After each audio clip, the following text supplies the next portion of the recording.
hello, Conscious Creation with Cassandra. I'm Cassandra. If you haven't been to my channel, get on it. No, I'm kidding.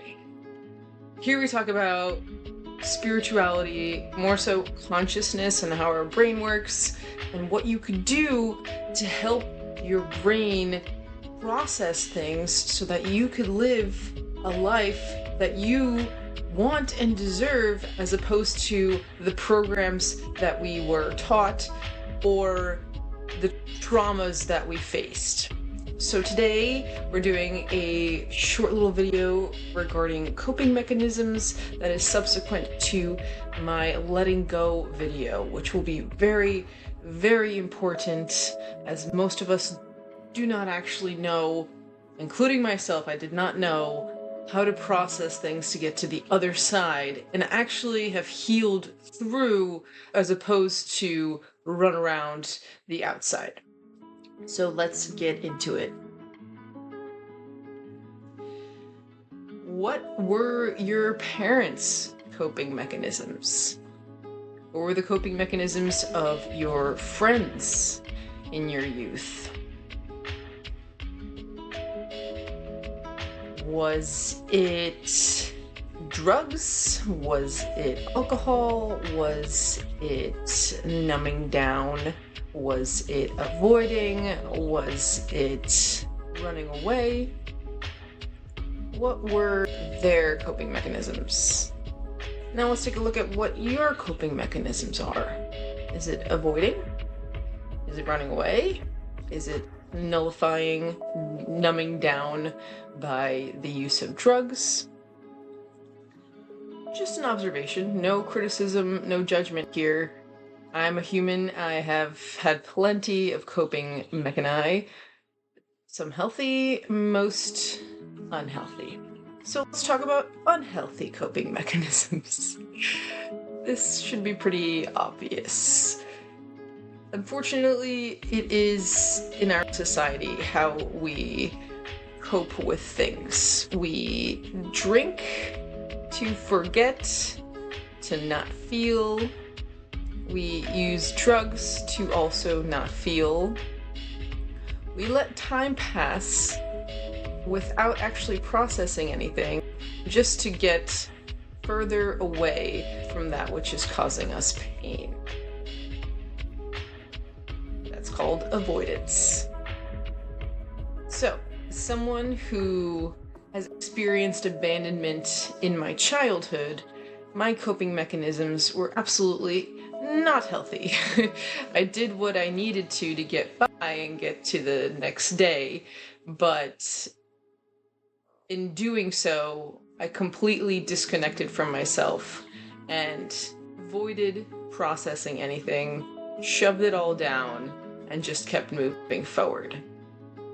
A lot of us are really good at that, just pushing things down until we don't feel it anymore. That, unfortunately, is not the healthiest way to cope or to process. Now, we have our healthy coping mechanisms. The most important, in my eyes, in my opinion, is actually feeling your emotions. Now, there's a difference between feeling your emotions and dwelling in the thinking. Those are very different things, distinctly different. We all know what dwelling in our thoughts is. It's just looping, we're not getting to any conclusion, we're worrying, and we're just thinking. What I'm talking about is feeling with your body, feeling the emotion that is coming up because of something. Sitting in that emotion, closing your eyes and asking your body, hey, where do I feel this? What is coming up for me? Oh, it's fear. Oh, it's rejection. Oh, it's sadness. And vibrate that through you. Actually connect with where it is, whether it's in your heart, whether the anxiety is in your stomach, whether the tightness is in your throat and your shoulders. Really connect to where it's taking place and walk yourself through that emotion. By feeling it, and being an observer of it. Now, dwelling is when you are in it. What we're talking about here, feeling, is being an observer of the emotion within your body. Very different things. When you observe what is going on, you allow your body to process that emotion, and you can walk yourself through it by saying, hey, what's going on? Where am I feeling this? I understand you're feeling this. It makes sense. Acknowledge, validate your emotions. A lot of us are really good at abandoning ourselves and not even allowing the emotions to actually pass through us. So in my letting go video, I'll discuss how to actually let things go as opposed to avoiding. Okay, so there's healthy and unhealthy coping mechanisms. And another healthy mechanism is meditation. With meditation, we can kind of do what I just described, which is actually connecting with yourself and letting things go through actually experiencing them as opposed to avoiding them. Now, there are many people, including myself, who have been in this perpetual cycle of something happens, we ignore it, we drink, we do drugs, we run away from it until the next thing happens. And then we do that process again.